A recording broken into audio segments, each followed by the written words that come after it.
Hey everybody, I'm Rich G. And I'm BJ Flagg, and this is episode 356, The Art of Negotiation, Getting What You Want. Rich, Rich, you know If I love this. if you own a business, you need to know negotiation. So, Yes, welcome to the best small business show. We're your go-to resource for business success strategies. negotiation is a critical skill to small business owners, and mastering it can mean the difference between surviving and thriving.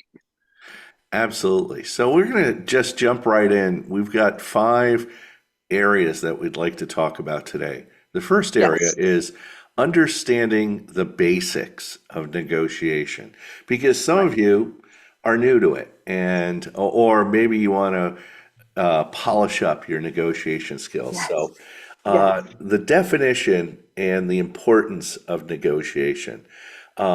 Negotiation is a process of reaching an agreement through discussion and compromise. It's so important to focus on this sentence. It's an I know. agreement. It's not all you, and it's Right. discussion and compromise.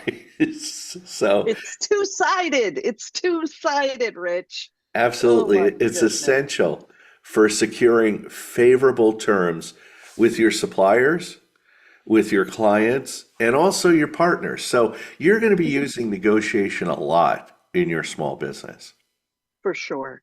And the mindset of successful negotiation, this is also something that you've got to get in your head. Approach negotiation with a win-win mindset. And we've talked about this before. You have got to focus on building long-term relationships, not just a short-term quick gain. No, no. You want this to be a long-term trust relationship. So this, in doing this, it's not like all holes barred, I want to win everything. Yeah. Yeah. In fact, I've always told my clients that negotiation is a win-win and it's a lose-lose, where you're going to win some stuff, they're going to win some stuff, and you're also going to lose some stuff. Be prepared to not Mhm. get exactly what you want. So Right. you both have to win because when you both win, that's a good negotiation. Or when you both Mhm. lose, that's a good negotiation because then each person gets something. So Yeah, yeah. And it feels right to both people. there's some key elements of a good negotiation. Some of them are you need to prepare. You need to prepare beforehand and be ready to figure out what figures you're going to be asking for, what figures you're going to negotiate on, what figures you're going to settle on. Um, Build up your communication skills. Hmm. Understand it's not only your what comes out of your mouth, it's your body language, it's your facial expressions, it's a Yep. lot of things. Communication builds in a lot. Also, mutual respect. When you're negotiating, sometimes people go into negotiation thinking, "Oh, I'm just going to rip their eyes out." And no, no, No, you have to no. respect the person because they're going to provide something. They're either going to provide money or services to you. And once Mhm. you're finished with the negotiation, you don't want them to hate you. You want to respect each other. And the most important part of a good negotiation is flexibility. You need to be flexible. That's why, like when I tell clients when they're negotiating salary with their new employer, that they throw out a figure, then they negotiate, and then they have a figure that they'll settle on, which is lower than what they throw out. So there's flexibility built into the whole negotiation process. Right. And even Rich, that's such a good point because even if you're negotiating salary, you're also negotiating benefits. Yeah. So to understand from the get-go, you are a team player. That is huge. So Yes, flexibility, right? exactly, Right? exactly. Because once you leave that negotiation, that person's your boss. And if you take them through the ringer, they're not going to like you. So, Yeah, yeah. Number two is prepare thoroughly. And we say this in so many times, in so many ways, but you need to research and information gather. You have to get all your information in there and do your homework before you get going. You got to understand the market. You got to know your counterparts. You have to identify their needs and their constraints. You got to go into this with all of that advanced knowledge so that you sound extremely prepared, and it actually will make the negotiation go faster yeah. because they kind of automatically go, wow. Yeah, when you prepare and you get all the information, it also helps with your mindset. Gets rid of the anxiety because you're Yeah. prepared. You Yeah. kind of know what your market worth is out there. You kind of know how much the product you're negotiating for is. So, and that leads us into set clear objectives. Know what you want to achieve and the minimum acceptable outcome. Like I said, when people are negotiating salary, know what you want to achieve. Throw out a figure. I always say throw out a figure that's going to get a deep intake of breath on the other side. Other They side. go, ooh, oh boy, oh that's crazy. Oh my goodness. Oh, And yeah, yeah, say, yeah. well, what do you think is fair? And then Right, you negotiate. That's all. right. But And if have, they're if yeah. you're if they're in, I'm so sorry, if they're in Oh, human resources, right? They're used to negotiating. So even though they do that yeah, when they're talking, that's all a prep script. They, if yeah, you had said 20,000 less, 40,000 less, they still would have made that exact same noise. yeah. So just realize it's part There of the are game. There are lots of Oscar-winning performances out there, and Exactly. they almost act like sometimes they'll act like you're stealing money from their kids' college fund. They're like, I "Oh my know. God, oh," Oh and God, I it's can't. crazy. But when you're setting your clear objectives, have a list of priorities ranked by importance, and that's important when you're negotiating for certain things. Have the most important things up front and negotiate on those first and then make your way down. And there's a certain demarcation line where you go, you know what? I think we're all set. Everything else looks good. And don't Right. be a jerk. That's the other thing. Don't I be a jerk. know. Oh my gosh. You know what I wanted to bring up? Develop a best alternative to negotiation agreement. So a BATNA. You want to develop this because in your head, you have to feel good.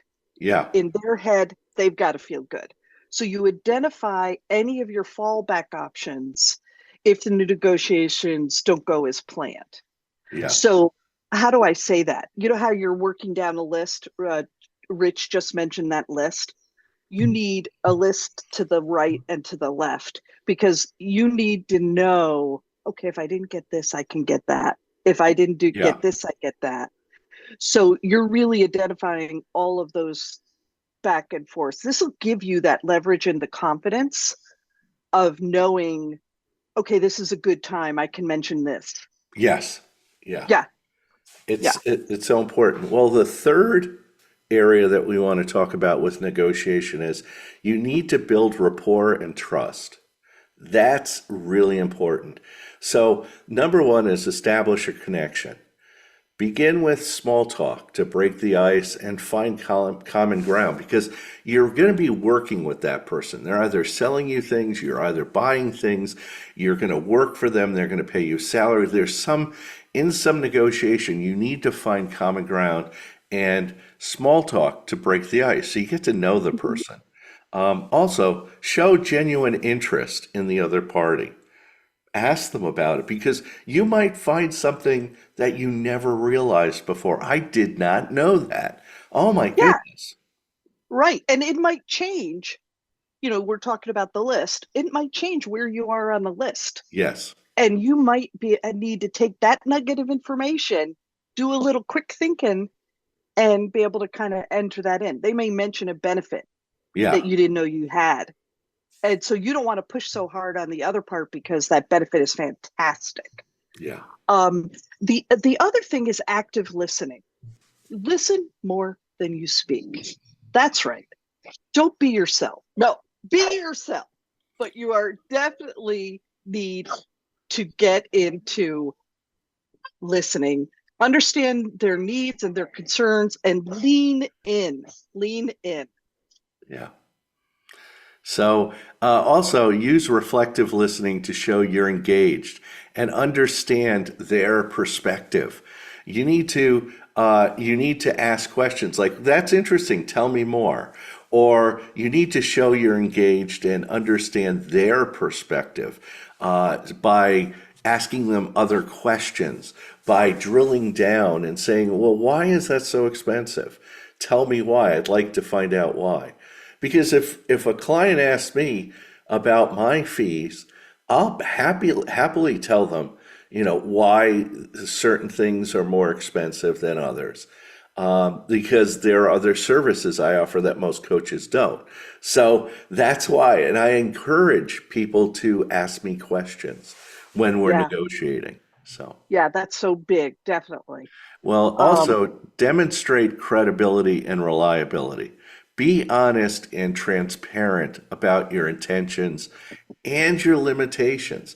We're too often afraid to say, I can't afford that. That's too expensive. I want your product. Is there something else we can do so I can afford your product? Because right now I can't pay that much. They might have payment terms. They might give you a yeah, discount. They might say instead of, 6 sessions, we'll give you 5 sessions or something. And also follow through on the promises to build trust over time. Because if you're negotiating your services, you need to follow through on every single thing you agreed upon. So take notes, and at the end of the negotiations, go through and say, I just want to review what we've just talked about so we're on the same page. yeah. And Rich, don't you feel that by just demonstrating that credibility, you're continuing to grow? They obviously were interested in you. You were interested in them. Yes. Just building that another layer to your trust relationship is so huge. And they love the fact you can negotiate. Like Yeah, let's say you were going after a sales job. The guy's going to love that you're a good negotiator. That's exactly. totally, it's a plus for him to get to see you in action, Yeah, right? But really, what he also needs to see is that you're just so reliable, how exactly. you go down your list. So it's awesome. It's awesome. Number four is communicate effectively. Shocker, BJ brings up communication, but clear and concise messaging is just so incredibly important. You need to articulate your points clearly and avoid jargon. Do not circle back. That's all I'm telling you.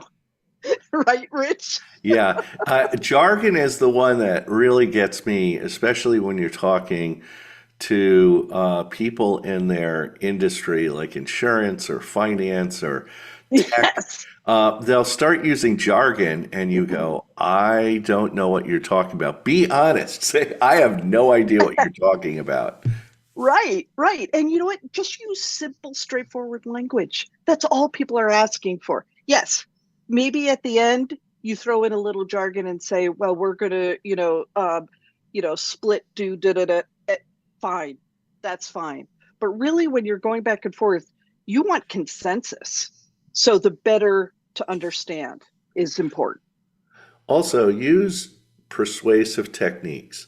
Highlight the mutual benefits and frame your proposals in a positive light. Show them the end result. Show them that this is a journey, but this is what you're looking for: a washer that cleans.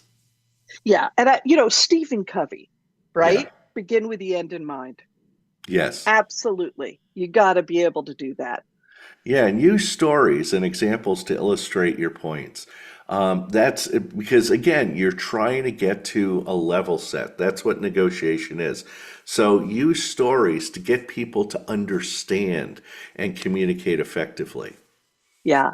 And, Rich and I, whenever we're doing a podcast, we're on video too.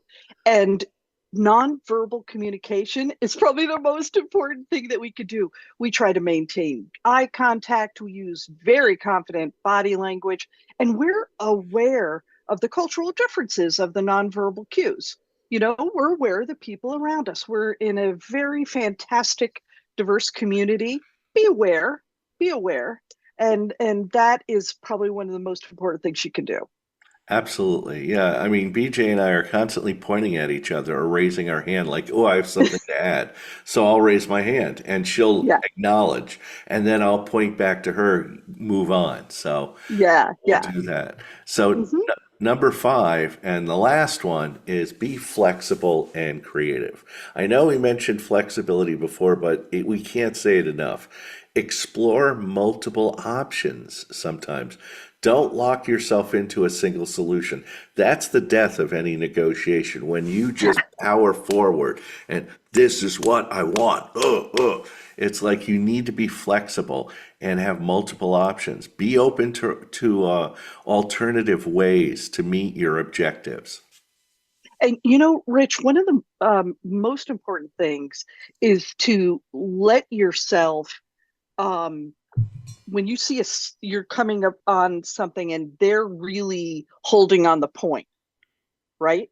Yeah. And what would be the way that you would work with that, Rich? Like Yeah, what would what be what the you way? need to do is what I call opening up your heart. Just say, like, Mary, what do you really want here? Okay, please Yeah, tell me, because we're negotiating right now. It seems like you're hiding something. You're not telling me something. Tell me exactly what you want, and we'll figure it out.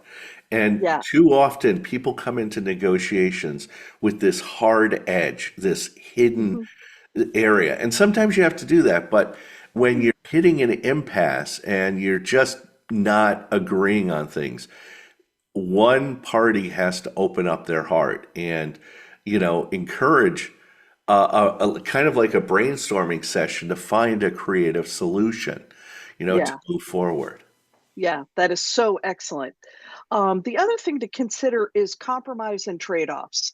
Again, piece of paper that you've written, you've got your things in the middle, you got stuff on the right and the left. Be prepared to give up something Yeah. of lesser importance to you to gain something of greater value. Look at the big picture. Don't go into the minutia.